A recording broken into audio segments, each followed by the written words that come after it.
So all truck drivers hate the CSA. It was come up with by the FMCSA. So truck drivers just don't like it. But I'm going to break it down and tell you why it is unconstitutional and should then be illegal. I'll explain it here.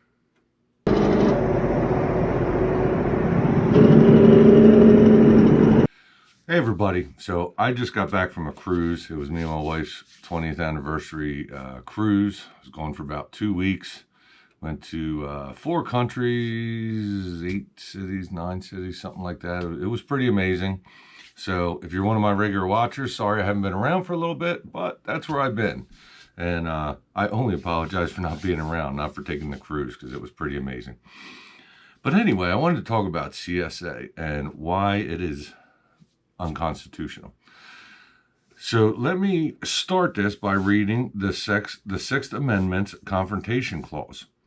And it states that in all criminal prosecutions, the accused shall enjoy the right to be confronted with the witness against him. The right to confront one's accuser or an adversarial witness existed long before the states ratified the Constitution.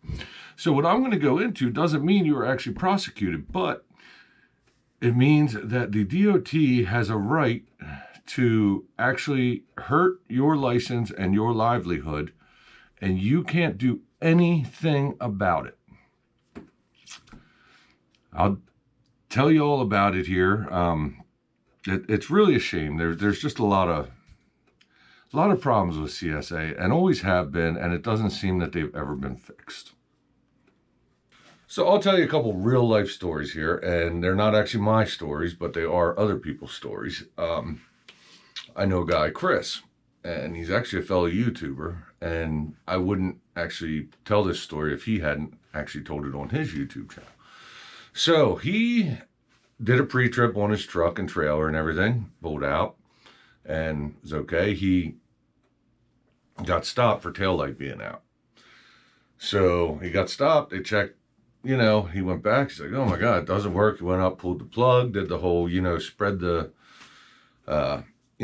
prongs a little bit, put it back on. That's what it was a connection in his truck. I says, oh, all right, you fixed it. Goes back, comes back up, says, well, you fixed it. I'm not going to give you a ticket. Here's your DOT report. DOT report says that he had a taillight out. Now, he did have a taillight out. Okay, so yes, something was done wrong. We've all been in that situation. He was able to fix it. He says, hey, look, here's where I pre-tripped, But if it was a ticket, he could have fought it. But it wasn't a ticket, so they don't consider it a prosecution. But here's why there is a problem with that. Because it goes on his CSA score. Now, this probably isn't going to affect him much. And I can tell you he is another Landstar driver, so I know that this particular thing isn't going to affect him much, and it's probably going to fall off in a couple of years because he's a safe driver. And but it doesn't change the fact that it's on his record. It is on the CSA record. What is CSA? Let me look it up here again. I used to have it memorized. Compliance, safety, and accountability.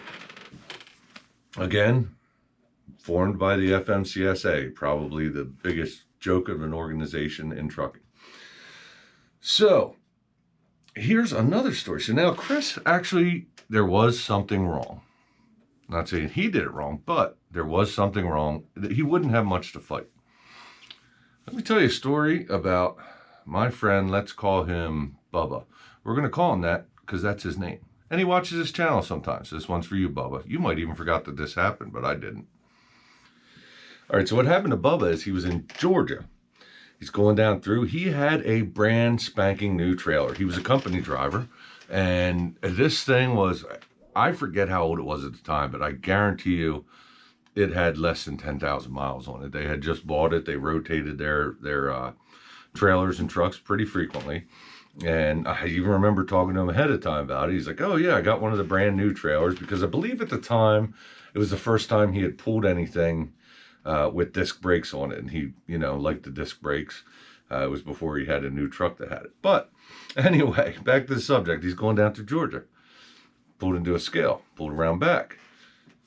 He said it was a very young DOT cop at the time, comes out and says, You do not have clearance lights at the top of your trailers on the front and side. So Bubba looks up, yeah, you're right, I don't. I just got that one on the corner. Brand new utility trailer. Had it on the corner in the front. On the back, he had them on the side and the back, not the corner, but it was around the corner. Guess what? Well, I'm not going to give you a ticket. He got CSA points for it. He didn't do anything wrong. This guy didn't even bother to look into the fact that that's not breaking the law. I don't know, maybe it is in Georgia, but the trailer manufacturers are putting them out like that. I know they are. I pull an east flatbed trailer, and I have a light in the front and the side. I think most Rettenauers have, like mine comes around, I think most Rettenauers have the sides cut off there. I think maybe Fontaine's too. Most trailers now don't actually have the front and side lights. They have it on the corner. Because if you could just put it on the corner, it does the same thing. Why have it on both? But Bubba got CSA points for it. He wasn't allowed to face his accuser. Then now, other people will say, you can fight CSA. Well, you can fight them. You can dispute it.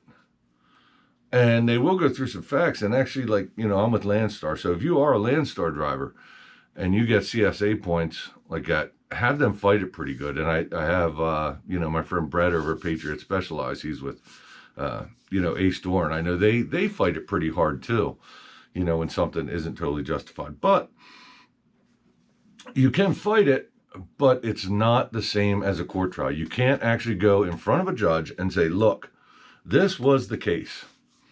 I don't remember for sure if Bubba's company fought that or not. I really don't remember. It was actually close to his end of the time with that company. He had been there his whole career, and then he left to take a semi-retired, a little bit easier job. He ran the road for his whole career, and he took a local job. But, so I don't remember if his company fought it, because not only do you get the points, but so does your company gets the points. And that's ridiculous. Now, let me tell you the biggest, worst part about CSA. If you get into an accident, not your fault. You are driving down the road and somebody spins out in front of you. Or you're driving down the road and somebody comes in and hits you from the side. If you stop and somebody rear ends you, you get CSA points. And there is no disputing it, because it only says that you were in an accident. Yes, you get CSA points for accidents that were not your fault. How ridiculous is that? Now, I do want to say, for those of you that aren't truck drivers or familiar with CSA, CSA is not your driver's license. It is a separate report. It will never affect your personal driver's license, but here's what it does affect. I don't think there's ever a point where they can take your CDL away from you, but what it does is companies don't like it, because insurance companies look at CSA reports. And if they have drivers with too high of a CSA score, then they won't hire them. Or they don't want the company hiring them. Now, I assume that some companies would look at it. Let's say you got, 20 CSA points, and they look and they find out that you had an accident a year ago that wasn't your fault.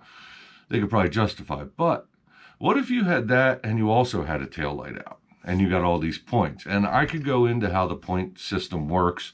It's like a time definition, and you get 10 points, but it's 30 points, and then you lose 10 a year. It's a whole complicated thing that I'm not going to get into here. But it doesn't affect your personal license, but it does affect your career, affects the jobs that you can get.